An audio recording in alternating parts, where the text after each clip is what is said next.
Om Shanti. Let's begin with some moments of self awareness.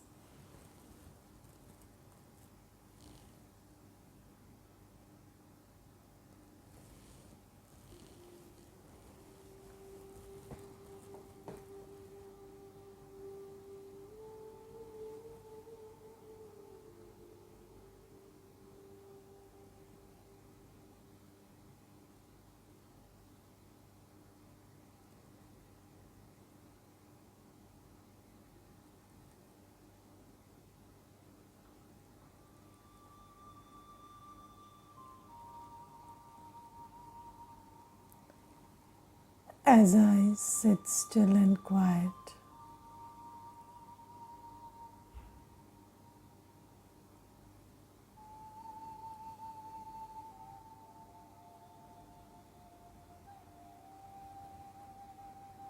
I become aware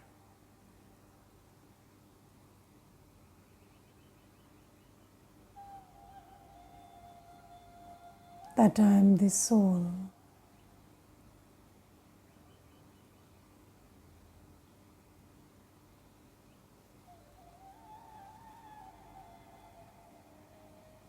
and this body is my instrument.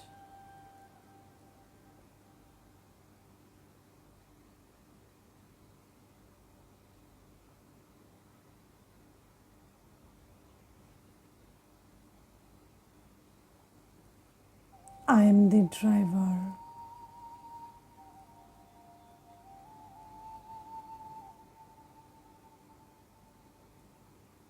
And this body is my car.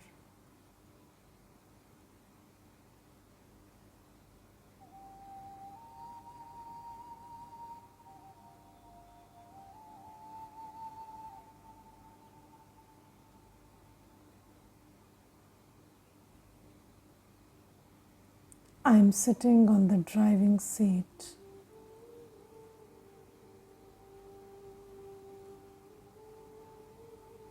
Behind the eyes,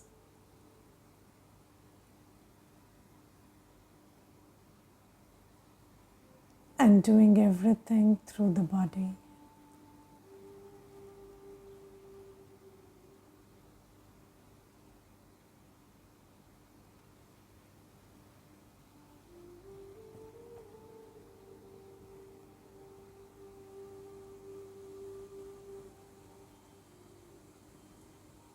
I see through the eyes.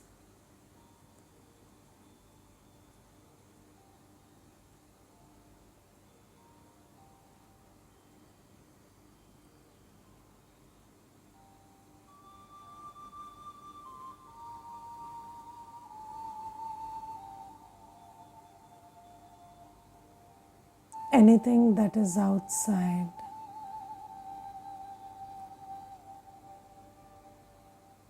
the scene that is outside,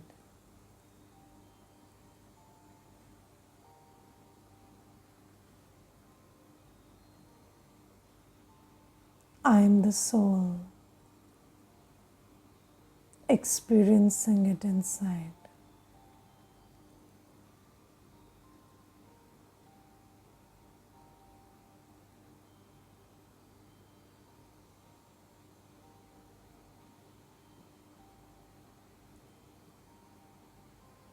I am projecting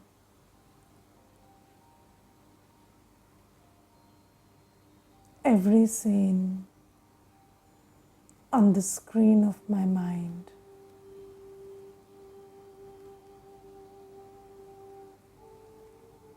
And experiencing it.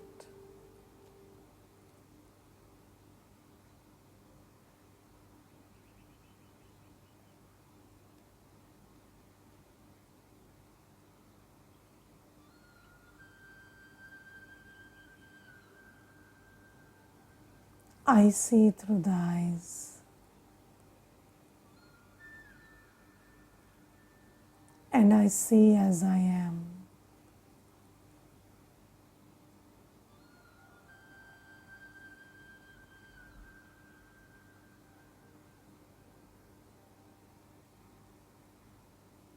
I see everything through the filter of my sanskars.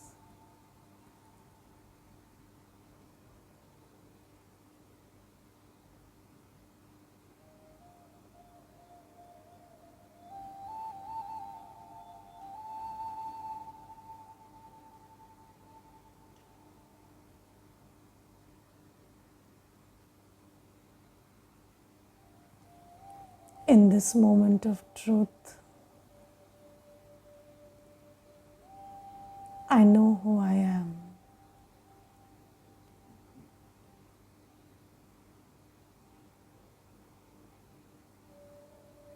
I am a peaceful soul.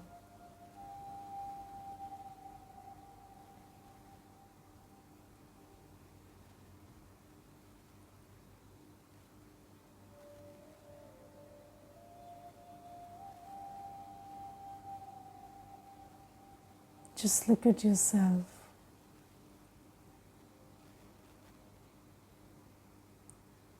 A star of light shining with the light of peace.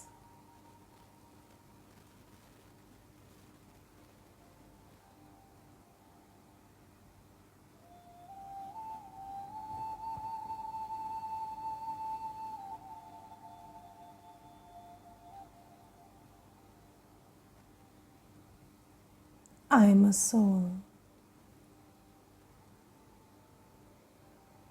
I am peace.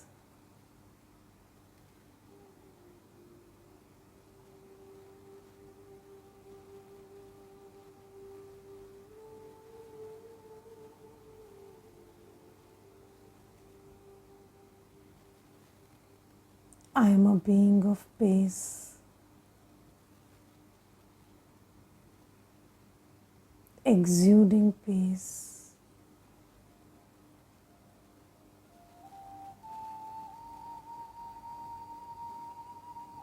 And thinking peacefully.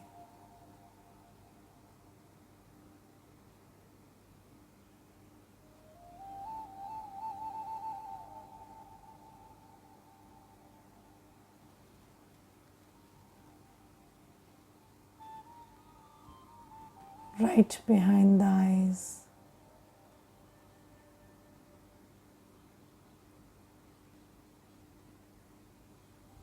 I am the soul, radiating the light of peace.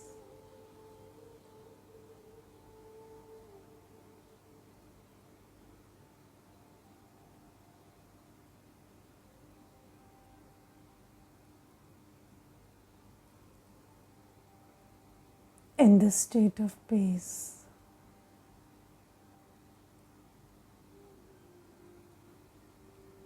I see everything peacefully.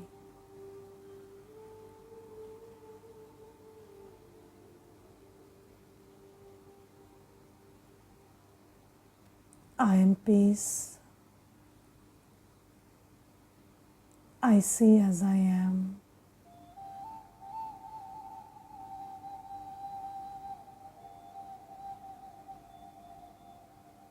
And every scene in front of my eyes is peaceful.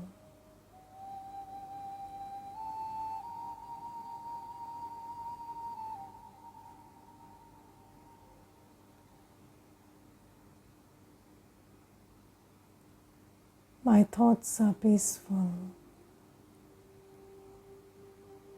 in the face of every scene.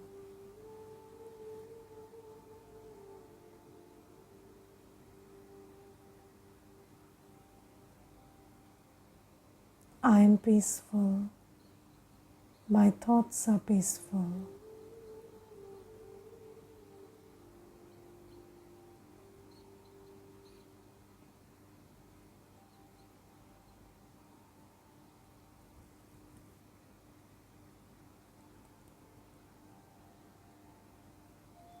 Just sit in this state for some time.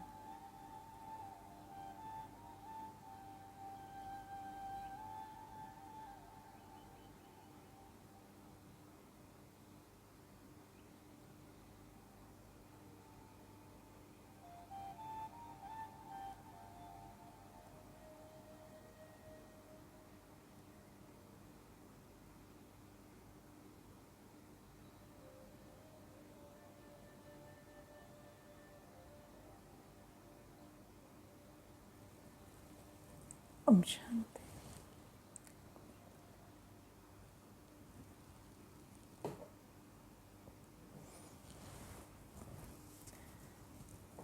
Om Shanti. Yesterday we were trying to understand that the relationship between the soul and the body is very similar to the relationship between a driver and a car. And just like the car is just an instrument and the driver does everything through the car, similarly, I, the soul, experience everything and do everything through the body. The body is just an instrument. I see through the eyes, I hear through the ears, I speak through the mouth. And what I see, how I see, what I hear, how I hear, or what is my verbal response to a situation, or what is my physical response to a situation, it all depends on my sanskar. Yes, is that clear? That it depends on my sanskar. Because I am the one focusing on what is outside. You see, you have a choice about what to see. You have a choice about how to see it. Yes. So, let's say, there is somebody making a mistake in front of you. So, you have a choice about seeing that or seeing the 100 right things they did. And you also have a choice about seeing the mistake and thinking that this is a person who always makes mistakes. There's something wrong with this person. And then you have a choice about saying, okay, they made a mistake, but that doesn't mean they're a wrong person. It's just that they made a mistake. So, it all depends on what you choose to see and how you choose to think about what you see. And these choices, where you focus your attention and how do you perceive it, is made by the soul. And the soul does all this according to its sanskar. And sanskars are created when we do repeated action. So you see that when we say, I see as I am and I hear as I am, that's not wrong. I speak as I am, not as you are or they are. And if we could have a good analogy for this, then you see, just like you wear glasses, and if the glasses are green, then you look at everything as green. And when your glasses are red, everything looks red to you. But is it red or green? No, it just depends on the color of the glasses you're wearing. So, in the context of our spiritual journey, it is my sanskars are the glasses that I'm wearing. And according to the quality of my sanskars, I experience everything as good, bad, right, wrong, ugly, beautiful. Yes, so that's how you are experiencing everything. Now, this is something that you have to think about and internalize. And when you start understanding that your experience of everything is your creation, then you have the power to change it. Because if it is not your creation, you can't change it. Then you keep waiting for the other person or the situation to change, and they have no plan to change whatsoever. So then you keep leading a miserable life. But if you understand that there's nothing wrong with who they are, but everything is wrong with the choice that I am making about what to see and how to see, what to hear and how to hear, you can change that choice. Yes, and then when you start making better choices, your sanskars also change. So yesterday we talked about being, doing and becoming. So you are a certain being according to your present sanskars. You do as you are and then you become as you do. But when you make conscious choice about what to do, you don't do things according to your old sanskar, but you make a choice about doing things according to how you want them to be. Yes, so underline this very well. Don't see things as they are, see them as you want them to be. And then, because you see them, that act, that doing changes, the becoming also changes. Yes, the being also starts changing. So, if you start seeing if you start seeing everything not as you think they are right now according to your present sanskar, but you just create a thought about how I would like them to be, and you start thinking about them like that, seeing them like that, then two things happen. One, you affect the scene. Second, you affect your sanskar. Okay, so let's take an example. Suppose the child at home doesn't listen to you. Okay, so then you put labels: very disobedient, notorious, never listens, very mischievous. So they are mischievous, okay, according to how you're seeing them right now. But just try to think about how you would like them, how you would like to see them. Okay, so just create this thought: this child is very disciplined, this child is very pure, this child is very obedient. And whenever you see them, create that thought and see them like that. Yes, just try to see them like that. Then do you know that there is something in science called the observer effect? And the observer effect, it is a scientific concept, and in that scientific concept they say that the onlooker, the person who is seeing the scene, you affect the scene by the way you see it. So according to science, your vision or how you see the scene affects the atomic movement in any scenario. This is scientifically proven. So there have been experiments wherein there are 2 different or 5 different people entering a room, and when each one of them enters, the atomic movement in that room changes. So you are consciousness, and the way who you are, what you see changes the scene, changes everything around you. Yes, so when you become conscious, when you know that you are the one seeing it and you can choose to see it differently. Yes, so earlier we thought that it is like this, so I can't see it differently. But now you know that you are wearing a glass and seeing it like that.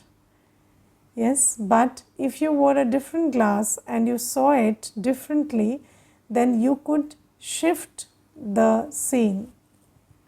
Try it. Yes, try seeing somebody or try seeing any situation not as it is or not as they are, but as you want them to be. and just see the result. Okay, so this is one thing. Second thing is, you become as you do. So when you see the good in everything, your sanskar of seeing the good is empowered. Yes, your sanskar is also changing. Your focus of attention is changing. So your mind and your buddhi, the buddhi that focuses attention and the mind that creates thought, that is also shifting. So you as a soul are also changing. And then when you see differently, act differently, then your sanskar will also change, because whatever you do repeatedly becomes your sanskar. Okay, I'll give you an example of this. So, there is one sister and she has 2 children, and she shared an experience with me once, and she said that my child was, when he was little, he used to be very mischievous. And then I heard about this in the class that, see them as you want them to be. And then one whole day I thought, this child is getting up in time, being very disciplined, being very accurate, listening to everything.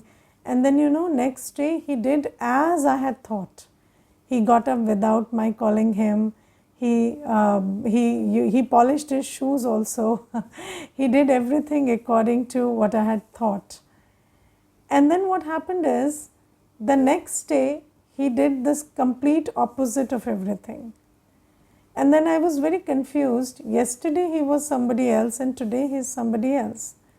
And then I went to Didi and I said, Didi, how is this possible? I created these thoughts, and yesterday it was fine, but today it has all changed and he is doing the same thing, not getting up, not listening to me. So then Didi asked me, when he was doing everything the way you had thought about it yesterday, what did you think then? You thought, how is this possible? This is not possible. Yes, so then what is the thought you created? This is not normal, this is not possible. So then your mind, that perception that you had, it created a different story that, what is normal? Normal is getting up late, not listening to me, being disobedient. So that reality manifested today. So, so everything is happening the way you are thinking about it. You see, we talk about the law of manifestation. We talk about the law of attraction. Okay. Now, mostly everybody says, it works. Yes. So people say that you get what you think about, or you attract what you think about. Now, if that is true, then is the counterpart also not true, that we are getting what we are thinking about? So tomorrow, see, if I think about something today or for 1 month, I'll get it after 1 month. I believe that. Then is it not true that what I am getting, I must have attracted it in the past? Or I must have thought about it.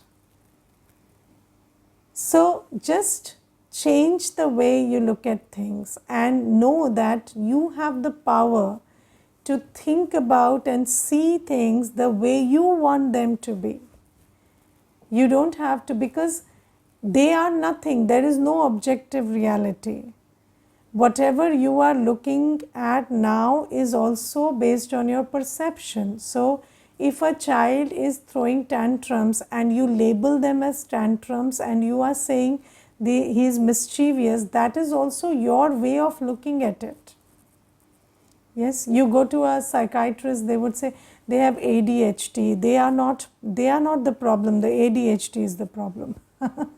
So so there are many ways of looking at it.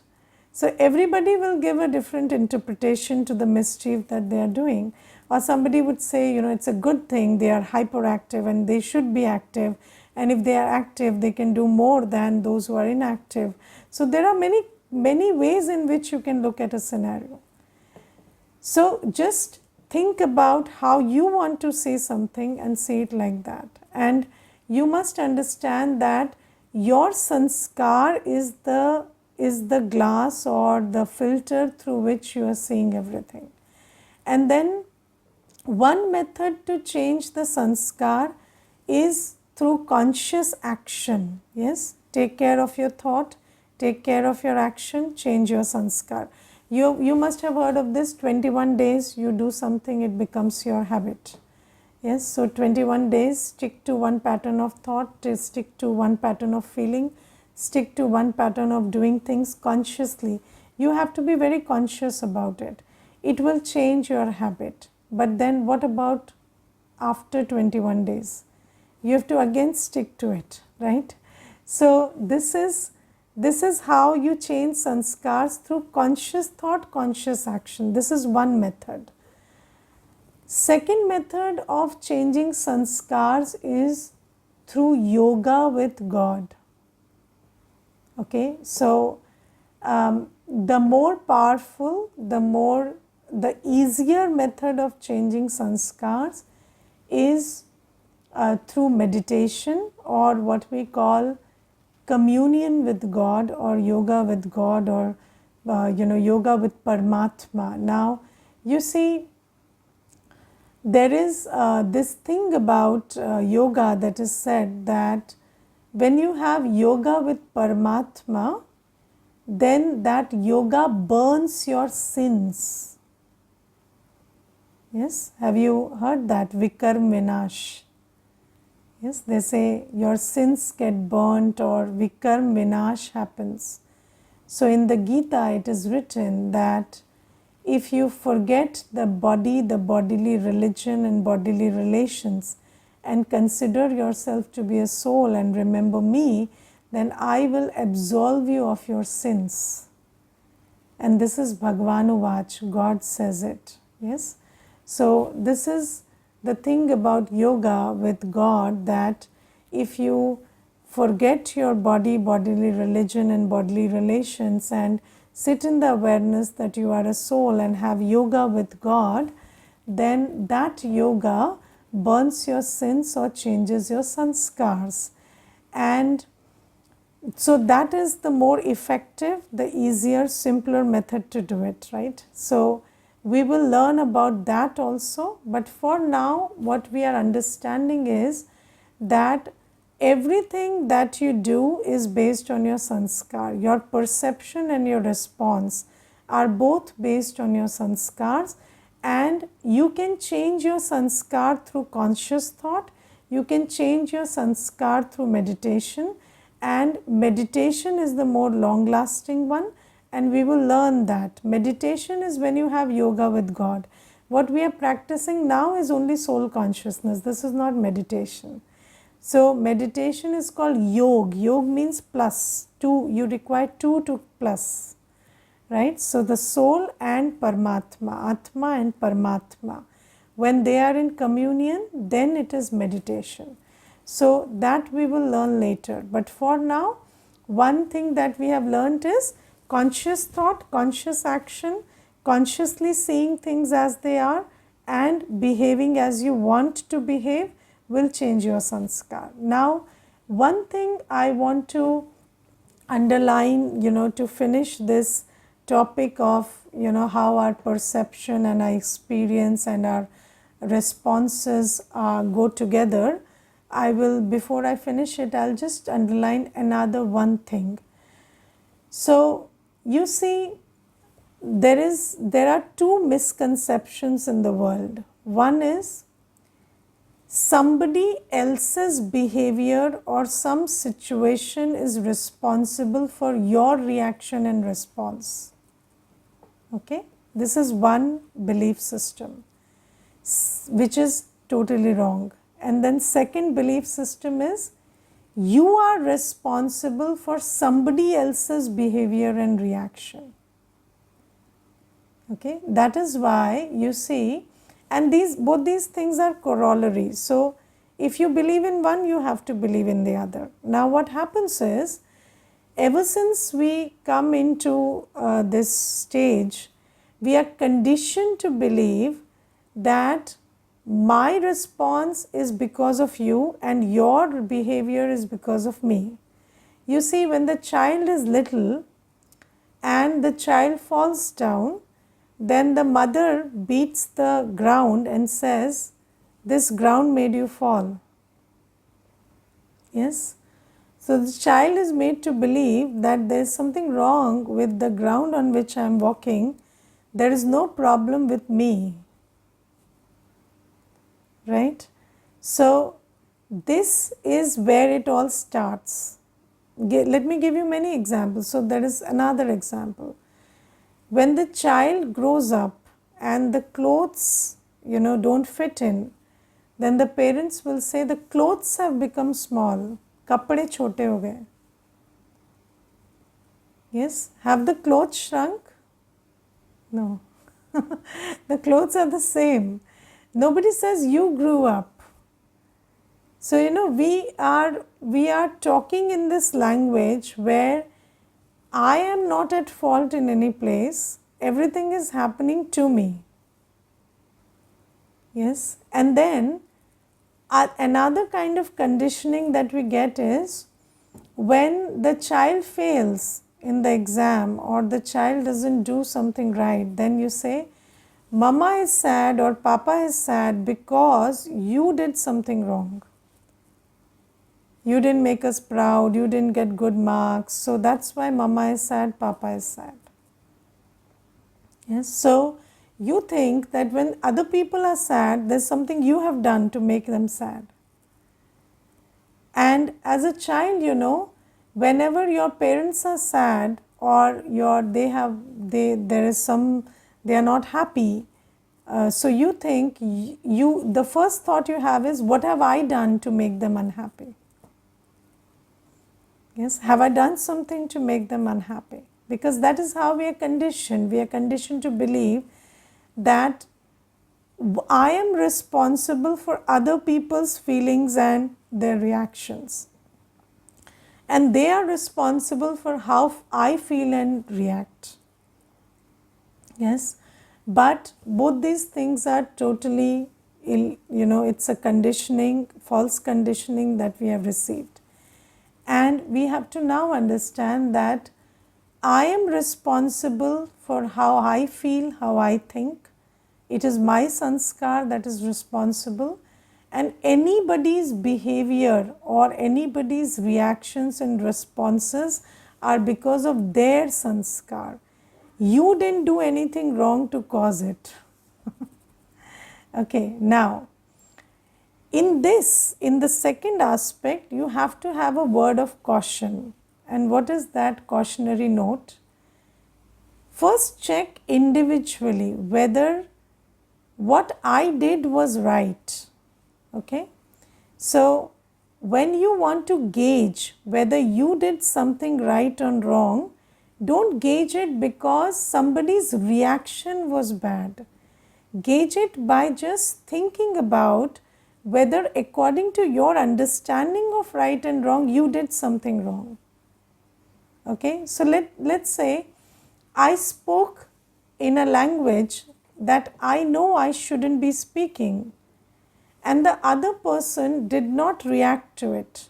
Still I am wrong, am I not? Yes, I have to know whether I am right or wrong without depending on the reaction of the other person. I have to have the ability to check my thoughts and check my words and check my behavior and understand whether I did something wrong or not. And when I check it and find out that I did something wrong, even if there was no reaction from the other person, it's still wrong. Yes, sometimes people are not in a position to react to you. Yes, I'll give you one example. There is one person, he's more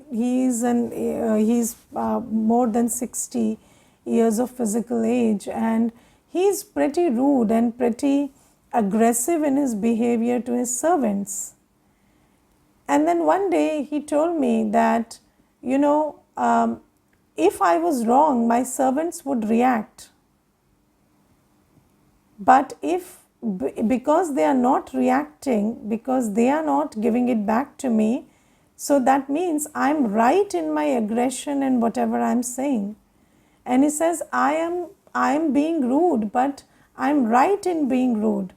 So I said, no, you're not right in being rude. It's just that they don't have the authority to talk back at you. They will lose their job, so they are not talking back at you. But that doesn't mean that your words are not wrong. Your words are wrong. And you are suffering because of those words. I said, what is the need? Why are you coming and discussing whether you are wrong or right with me? Because your conscience is biting. And you know you're wrong. That's why you are coming and giving this example. So I do not need to know whether I am right or wrong by seeing somebody's reaction. Sometimes people don't have a reaction to what you do wrong. That doesn't mean you're right. And sometimes people have a reaction to what you do, but you are not wrong there. Right? So you are not responsible for other people's reactions and feelings, but whether you are right or wrong has to be checked. It doesn't mean that I'm not responsible for other people's feelings. So if somebody is feeling bad or sad or crying because I talk to them in a certain way, I don't care. No, I have to sit down and think individually. I have to go through what I said or what I did and check for myself whether I did something wrong or not. And in this knowledge of spirituality, you will have very good understanding of karma. As we go along, in this journey, we will tell you all about karma, and we will give you the indicators which tell you whether something you did was right or wrong.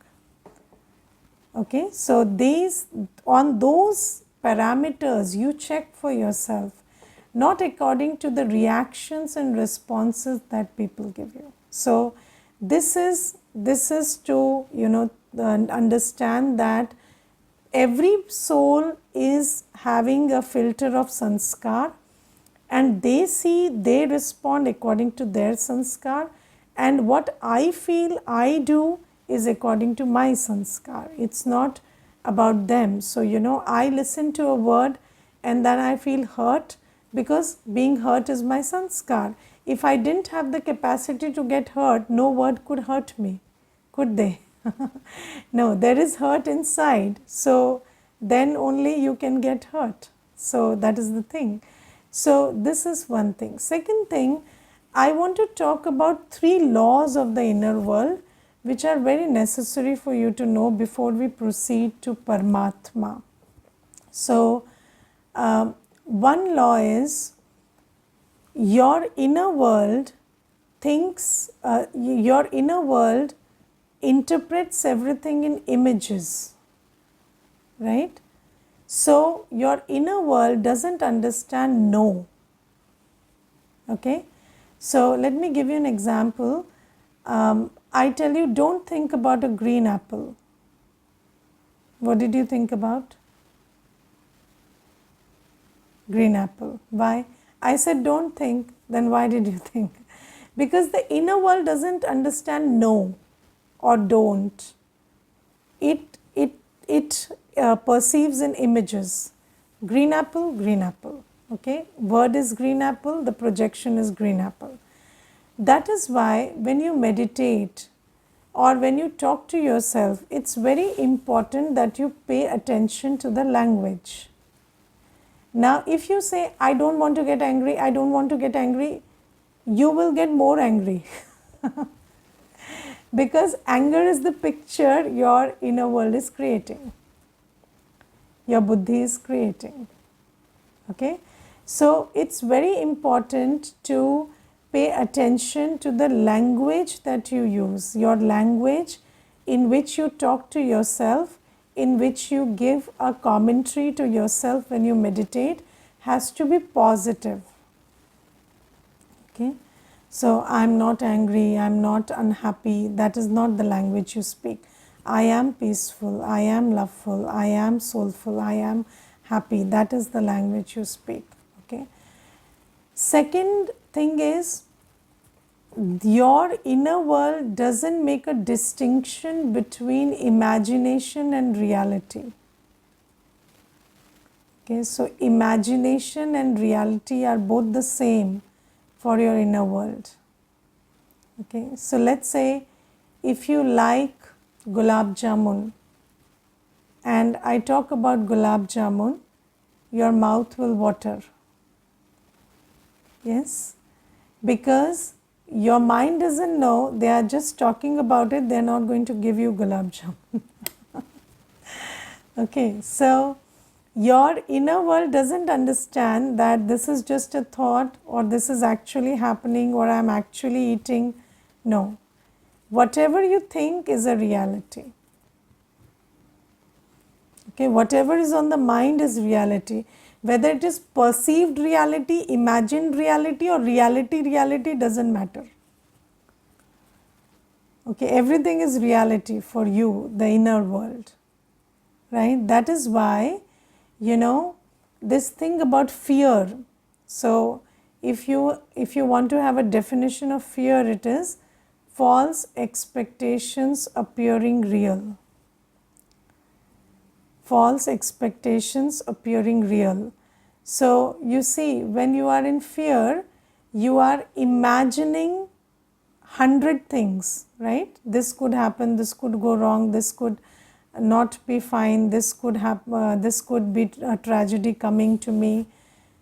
And all of those thoughts, your mind is processing and draining its spiritual energy. So you may not be dealing with anything that you are afraid of in one day, but mentally you are dealing with all of your 100 fears. Yes, so if 100 things went wrong in a day and 100 things went right in a day, they would be the same if you are afraid of those 100 things. Because you are mentally dealing with all that is not actually happening. Because when it is happening in the mind, you are spending that much of spiritual energy on it. Okay, that is why, because the mind doesn't know the difference between imagination and reality, for this reason, you can create sanskars through conscious thinking. Just like when you do something over and over again, it creates a sanskar. Instead of doing it over and over again, if you just think about it over and over again, it will still create a sanskar. Because for the mind, what you are actually doing, what you are actually experiencing and what you are just visualizing inside is the same. That is why meditation can create sanskars, change sanskars. Yes, because doing something in the laboratory of the mind is as good as doing something practically when it comes to your inner world. Yes, have you seen that when you study in the school, then you are studying a chapter and then you're reading it from the book and then second you're revising it in your mind. Both have the same impact. Yes, it is giving the same boost to your memory of the chapter. So if you keep thinking about your peace, about love, about happiness, it will create the sanskar of love, peace, happiness. Even if your external conditions are not loveful, peaceful or happy, you will still have an inner, an inner sanskar of happiness, peace and love if you keep thinking on those lines. Yes, so this is the second law. And the third law, I discussed it earlier also. You have a man and a buddhi. The buddhi visualizes things and the mind creates thoughts. And both of them have to go together for you to have an experience. Okay. So, for example, when you are when you are seeing a PowerPoint presentation, okay? So if the PowerPoint presentation goes like this, that the image on the presentation and the explanation of the presentation are not going together. Let's say the image is something else and they are explaining something else. Then you have mental confusion, correct? Yes, so the image is something else. So there is a tree on the image and they are explaining an ice cream. So then you don't understand, how is this going together. Similarly, the mind is thinking, creating an explanation, a commentary, thoughts, and the buddhi is creating an image or visualizing things. And only when you put them together along with the thought, the affirmation or the conscious thinking, you add an image, you add visualization, can you have an experience. Okay, so have you seen that in bhakti, what we do is, your mouth is singing Jai Hanuman Gyan Gun Sagar, yes, and then your buddhi is imagining, oh, my brinjals got burnt, I'll get late for office, and I'll get a scolding from the boss when I reach. And then what happens is, you are chanting something powerful, but the effect is not there in you because your visualization is of something else. Okay, so when you sit and meditate, you have to visualize that which you are affirming. And if these two things don't go together, then you cannot have an experience that creates a sanskar.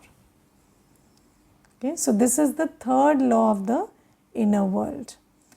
And keeping these three laws in your awareness, keeping, this method that you consciously think and change sanskars, we will talk tomorrow about Paramatma. First there is a question, we will take that, and then we'll have a meditation. So the question is that my mother-in-law speaks very bitterly to me and she always keeps doubting whatever I do and she keeps rechecking everything I do. So I feel like there is a lack of trust in the family and this is not how a mother-in-law should behave. Okay, so what did we just learn? We just learned that everything that they are doing is, they are doing it because it's their sanskar. They are not doing it to you or against you. Okay, do you believe that? Let me give you an example. When I was in office, there were two colleagues of mine. And there was one person who was very hardworking and another person, he was very good at buttering the boss. Okay, so he would just keep buttering and this person would keep working hard. And then what happened, in promotion time, the hard worker did not get the promotion and the person who was buttering got the promotion. And these two were friends, very good friends. So then they had a fight. And this person who used to work very hard, he shouted at the other one and he said, you are a friend but you backstab me and then you are the one getting the promotion doing nothing and I am working hard and I am getting nothing. So this person, the other one, he said, just wait, just listen to me, just talk to me, give me 5 minutes. So he said, what will you explain in 5 minutes? You've taken away, the whole credit of my hard work. So he said, just give me 5 minutes, I want to say something. So he said, okay, say. Then this person who was very good at buttering, he said, I'm good at buttering. Can you do buttering? So he said, no. And he said, I don't want to also. So he said, no, don't talk about whether you want to or not. Tell me whether you can or can't. So he said, no, I can't. So then this person said, exactly, I can't work. I have never worked in my life. Just like you can't butter people, I can't work. So how am I worse than you and how are you better than me? I am doing what I can, you are doing what you can. If you could butter, you would have buttered. But you can't do that. So you are working hard. I am doing what I can. You are doing what you can. We are both surviving. How am I wrong and how are you right? So this person kept quiet, and then he said, then he turned to me. I was wearing this sari and sitting in office. So he said, now you tell me. So I said, he is right. Everybody is doing what they can. They are not doing it for you or against you. Okay, so everybody, see, it's the problem of the boss. The boss chooses to, favor somebody who butters. That is his sanskar. But everybody is doing what they can, what is their sanskar. So your mother-in-law has that sanskar. She keeps cribbing, keeps complaining, she keeps pointing out, taunting. That's her sanskar. You don't take it personally. If you are not there, she will shout at another person. Yes, so see, the answer is she shouts at the maid also similarly. So yes, so that is how she is. She will do the same thing with everybody. And sometimes, maybe not at the same time. So get this straight.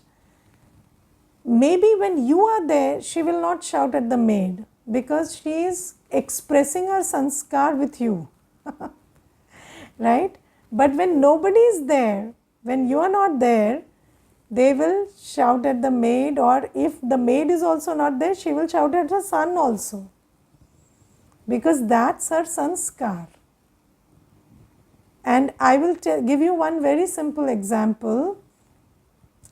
See, there is, so sometimes, when the lady lives in the family and the mother-in-law and the father-in-law and the husband and wife live together, then you think the mother-in-law is the problem, the father-in-law is the problem, right? But when you live with the husband and both of them are gone, the husband is the problem, right? Or the wife is the problem.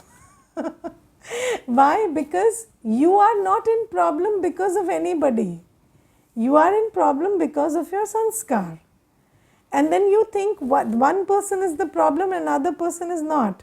But when you are left alone with that one person, that person will be the problem. Because it is not, that no person is actually the problem is your sanskar. Get this right, okay? It's a very difficult pill to digest, agreeing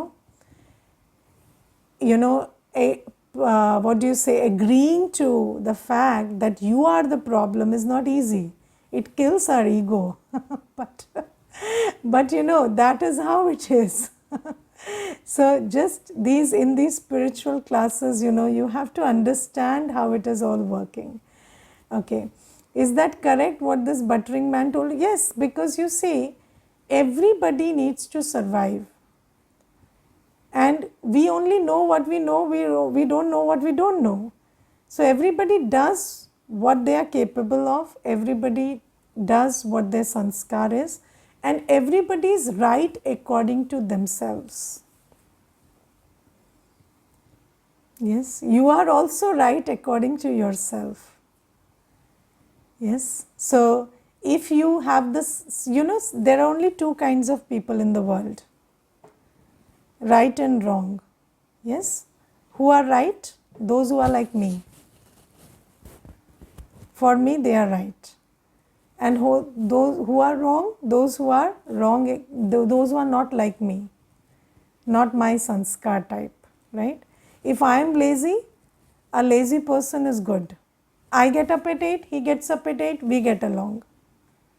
Okay, I get up at 8, he gets up at 4, he is the problem. Doesn't matter he is right or wrong. He is not like me. My sanskars don't match, he is the problem.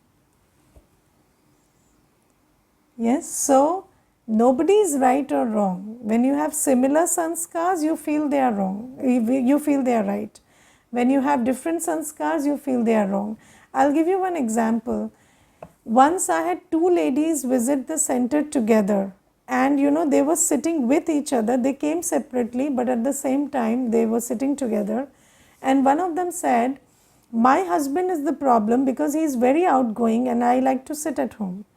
And the other one said, my husband is the problem because I like to go out and he sits at home. Yes, so which husband is the wrong one? There is nobody wrong for you, right for you, because they don't match your sanskars. That is the whole story. Okay, think about these are very deep truths. They look simple, sound simple, but they're not simple to digest. So just churn over it, think about it, embrace it, and then tomorrow we'll start discussing about Paramatma. Let's sit in self-awareness for some time.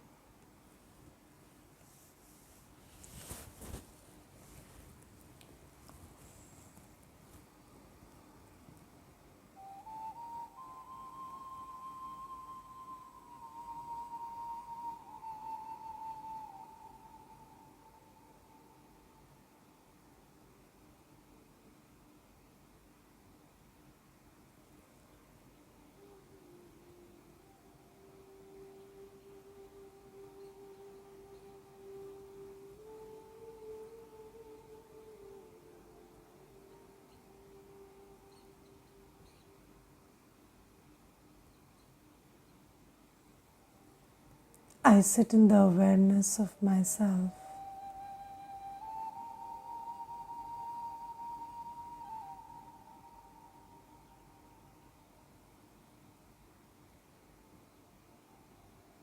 I move my attention to my seat behind the eyes.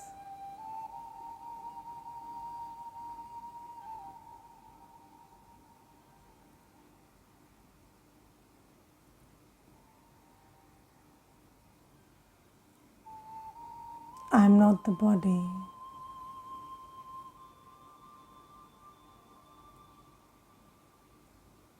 I have a mind, intellect, and sanskars.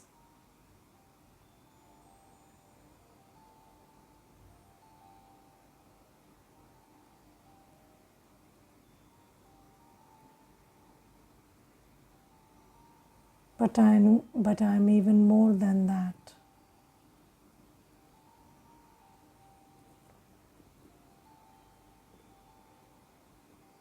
I am the one who has the mind, intellect, and sanskar.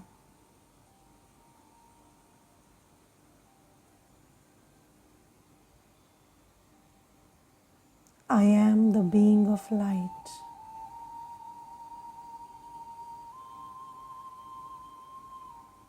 The being of peace.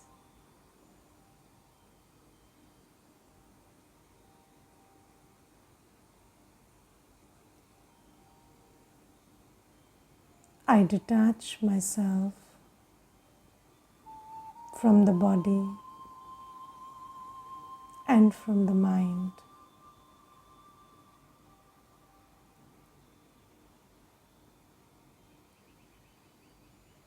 And sit in the awareness that I am just the soul, the star of light,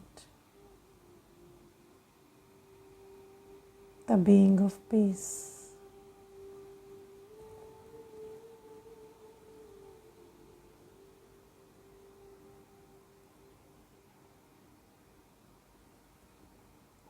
I am still, silent, and peaceful.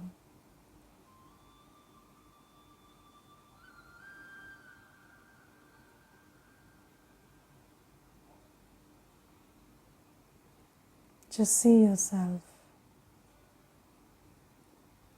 like a diamond reflecting the light of peace.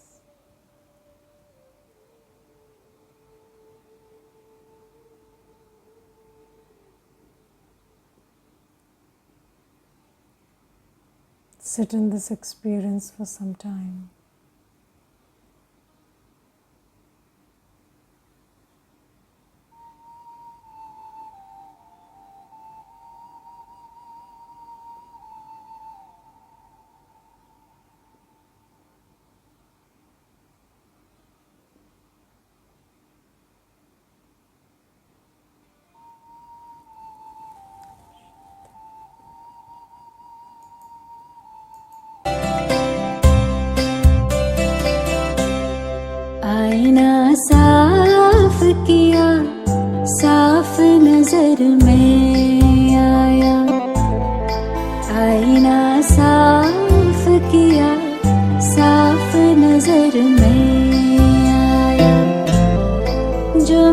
को साफ किया, जो मैं को साफ किया, साफ नजर तू आया, रब को मेहरबान पाया, आईना साफ किया, साफ नजर तू आया।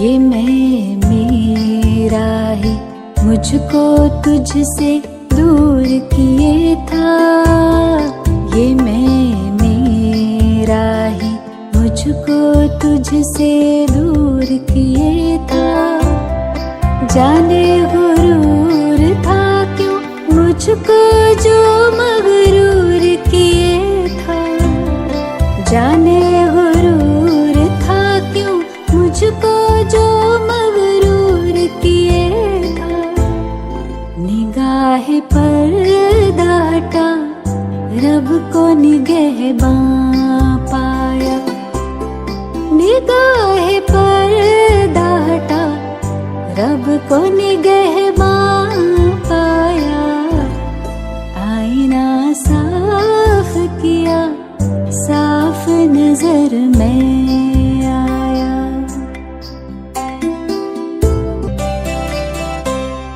ये तेरी यादें तो रूबरू मिलाती है, ये तेरी यादें तो रूबरू मिलाती है, देखूं तुझे तो बड़ा रूह सुकून पाती है, देखूं तुझे तो बड़ा रूह सुकून पाती है, कभी न मैं तन्हा रब को रहनुमा पाया, कभी न मैं तन्हा रब को रहनुमा पाया, आईना साफ किया, साफ नजर तू आया,